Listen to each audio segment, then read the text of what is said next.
Hello বন্ধুরা, নতুন একটা মিনি ব্লগে সবাইকে স্বাগত জানাই। সবাই কেমন আছো? আশা করছি ভালো আছো। আমি সকাল সকাল বাজারে চলে এসেছি ছেলেকে নিয়ে। আর হ্যাঁ, আমি আজকে আমার বান্ধবীকে স্বাদ খাওয়াবো, সুপর্ণাকে। এই কারণে আমি ওর জন্য বাজার করতে চলে এসেছি। মাছ বাজারে চিংড়ি মাছ নিয়ে নিয়েছি। আর দেখো, কাতলা মাছগুলো দেখে আমার জাস্ট লোভ লাগছিলো, কিন্তু কাতলা মাছ নিয়ে নিই। ও আমার কাছে অনেকদিন আগে দেশি মুরগি খেতে এসেছিলো, তাই জন্য দেশি মুরগি নিয়ে নিয়েছিলাম। আর মুরগির মাংস কাটা দেখলে কার কার ঘৃণা লাগে সেটা আমাকে জানিও। আমি প্রচণ্ড অপছন্দ করি, তবুও বান্ধবীর জন্য এটুকু স্যাক্রিফাইস করতেই হলো।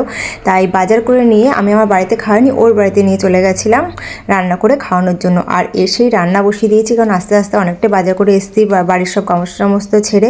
এর জন্য একটু দেরি হয়ে গেছিলো। রান্নাবান্না বসিয়ে দিয়েছি। আর এই দেখো, এদিকে মাংসটা রান্না হয়ে যাবে। আর আমি এদিকে পটল চিংড়ি রান্না করে রেখে দিয়েছি। আর পটল চিংড়িটা দেখতে কেমন লাগছে, তোমাদের কারো লোভ লাগছে কিনা অবশ্যই জানিও। আর খেতে হলে আমার বাড়িতে চলে আসবে।